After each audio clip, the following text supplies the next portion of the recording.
balitang showbiz ng chismis sa tarinyo pastilan. Pero kani ha, kanang on a serious note, ato dyan yampo, kinibitaw ito mga kaigsuunan nga adunay balitian sa panglawas mga idol. Bahala na lang ning atong kakabos, mo gani kapila na to ibalik-balik kay mo sige realidad no nga bahala na lang ning pobreta ninyo. Bahalag maglisod tagkaon sa katulo sa usa ka adlaw mga idol. Pero ang importante nga kana bitong ada na atas kapiskays panglawas mga idol watay mga balatian no basta kay maning kamot lang sad mo og kanang kana bitong ensure nga nutritious yung pagkaon magutan-utan mo no kay kini magkaedad-edaran ta marag di na mag-imo matter ng katulo sa usa ka adlaw mo kaon no. Pero of course mo gina siya ang importante mga idol pero kana bitaw ga nagdaginutan ninyo importante lang gyud nga anaan natay utan no sa isa ka meal idol ay musig palabya ng mga mantikaon karon diri sa tong ay pamalitang showbiz mga idol kini magong maong inila nga showbiz personality usa pud isa grabe batikan nga host sa gyud mga idol mihangyo inton kini siya pag-ampo no para sa iyang mga doctors o sa mga mo-assist niya sa iyahang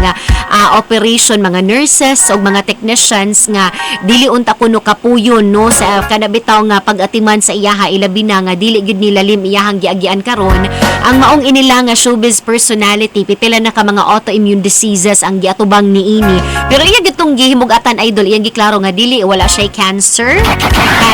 free kini og kani lang yung iyang autoimmune disease mga idol ang iyahang giatubang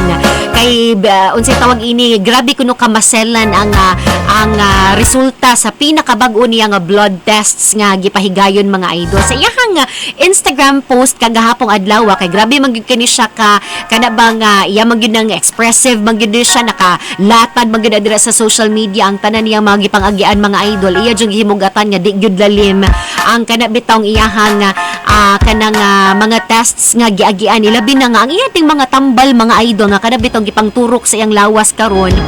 usa na di kini ka usa ni ini kay usa ka antibody di ay mga idol nga kanang bitong gamiton sad kuno sa pagtambal sa cancer nya kay bo na bayata nga kung maghisgot tag cancer idol grabe ba kini kaisog nga mga tambal although again giklaro niya nga wa siya cancer idol pero tungod lagi aning talagsaon no very unique kaayo niya nga mga autoimmune diseases nga giatubang mao na nga mas nag-require kini og mas isog nga tambal mo na sumaa pa niya mga idol nga